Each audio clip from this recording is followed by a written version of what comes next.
Yine bir munkarati keçeceğiz Muratxanada ba. Bir beter xatar nazurlar. Birbirini beterrak. O da näme? Naud billah Resulullah sallallahu aleyhi ve sellem ruhi hazır bolýar diýip aýtýarlar. Dosa olanma Mevlevi Ruduni diye. Beluç Türkmençe bir diýerler kepleýär. Kelalı cerete tutula diye. Bizde de gecenek bardık diye şundan ne angadan gurumurtun ahun ya kumu ila seyyidikum ne başlığın gelip peygamber gelip turun diye küllü cerete diye şu duruşuna peygamber ruhu hazır oldu diye ne oldu bile turdular. O şeyle bir zat. Niye de bu Müslüman doğun? Allah Meleknevi rahmetullahi aleyhi Mecmu'ur Resail diye. Şu kitaplar. Yine megum dedi. Mecmu'ur Resail 5. cildinde 30'lerden seferinde ne mi diye? Batılun minel abatil. Batılın mı batılcı diye. Yine mi batılda atma? Peygamber ruhu geliyor deyip durmaklık. Batılın mı batılcı deyip durmaklık. Allah takasın. Lem yatlu dalike bir delil. Delil yok mu? Ehl-i sünnetin akidesi. Peygamber aleyhisselam mübarek kabrında diyor. Ruhu bari sıkaysa nauz billahi şun öldü yangurun tafır yaşlarda. O şey ehl-i sünnet ve cemaatin kullen akidesine bir ters fırda. Buna ne emet yerler? Yok. Hudayın kudreti var akıyım. Hudayın kudretine hiç kimse yok. Ama Hudayın bir kudreti var. Hudayın bir sünneti var. Sünnet-i ilahi bilen Kur'an'ı sünnete var. Ne etmek gerek? Bütün hüküm vermek gerek. Kümmette doğsanın öyle etti bana. O hat kümmette de bu adam sorular soruyor. Toyumda diye yankı Muratxana'ya getirdi. Sonra bunlardan elhamdülillah düşünmüştü ki bunlardan kullan sonra yazdı ol. Toyumda diye Muratxana'ya getirdim diye.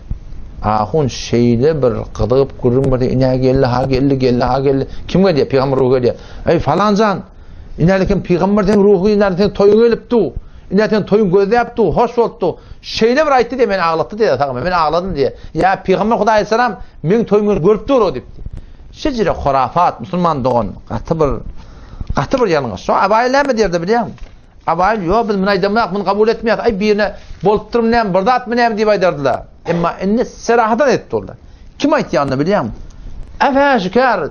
Hürmetli Abdurrahman ahun teğen tavsiye öz telegramına, öz instagramlarına efeşkar peygamber ruhu gelip başladığını kalıyorlar. Attığı adamın gurrunda. O şu doğrultunda, şu ahun şu filmi koyup ver. O da şu film diyenimde var ahim. Ahun olamalı tamam ücüptürler. O birinin elinde mikrofon. İnerken şu gelmeli vakti var. Ne oldu? O vakti rezervet koyuyorlar. Gelmeli vakti haşvap bollu. Peygamber bizim ne? Celetemiz dua edecek deyip. Onu uzaydakan bilen uğru yok. Pakistan'da şunyanlık meneşe adamlar var da onu bir diyorlar. O şolan bir var peygamber ruhu hazır nazır diye aytıyorlar ha. O naul billah ola şıgadır pişep detiptiler şunda. Ki kullum bir namazlık boş koyarlar diye kaptallar. Namazlık ne deyip peygamber gibi namazlık koyar deyip.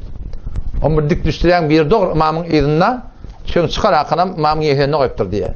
Ne mi? Çekili de deyiptir diye. O ne mi deyip peygamber vaka ten imam olmalı deyiptir diye. Ne imam olmalı deyiptir diye. Bulan da alıp barışı yoğuşa şoňa barjak. Peygamber geljek. Goýakyn awsy şoň soňaranyň goýup ber. Sarul muhtar fi tabliğihi fecezahumur rahman hayra thawabi. Hayırdan oldu. Evvelin adamın dediğinde Resulullah sallallahu aleyhi ve sellem'in bu hadisi şiirindeki bir de hayırlar şöyle bir ulemalar sahabe Nuri Şerif sallallahu aleyhi ve sellem okutuyor. Allah tebarek ve teala onu kabul etsin. İnne Peygamber sallallahu aleyhi ve sellem onu hadisini getirdi. Vakti oldu. Kendine bir yerimizden kalıp yener olmadan Peygamber sallallahu aleyhi ve sellem okuşuyorlar. Merhaba ya, merhaba ya, merhaba. Merhaban cedel Hüseyin'i merhaba. İneleken bu da Müslüman doğun. Şe'il turun işe Fetavai Bezaziye 6. cilt 325. sefer. Kän kitaplar var. Gerek bolsa men İbrahim Fetavai Bezazi'den. Kän kitaplar var. Peygamber Hudaýyň ruhun hazır nazır bilmek baba men şunu aýtmak kin. Nauz billah baba şunu kofr diýipdirler. Peygamber ruhu hazır nazır bolýar diýip hatta sen şu celese nikahında. Celese nikahda şahit gerek. Kim şahit? Huda ve Resul şahit gerekten. Hudaýyň şahitligini görün yok. Peygamber şahit tutunsa nauz billah kofr diýipdir. Çünkü Allah Taala'nın sıfatı. Hazır nazır bolmaklyk, her yerde bolmaklyk Allah Taala'nın has sıfaty. Gelip bir mahluga bana kail bolmaklyk. Delil näme? Delil Kur'an sünnetten yok ki. Delil Hudaýyň elinden gelýär, Hudaýyň gudratynyň gelýär. Şundan delil bolupdyrmy? Han Qur'an, han sünnet, han ijma, han kıyas. Aslında Qur'an sünnetin delil getirmek degen, meger siz müştehid musulman dogan, ki şeriat Hanefi mezhepde şu köp bolup duranda siz bugun hemme jaňy ele berip, ayağa garıp, ineleken gelmeli wagty boldy. Oşu suratynda bar ahimten Peygamberge dua etýär diýmekden musulman dogan, munyň gaty bir ýalňyş.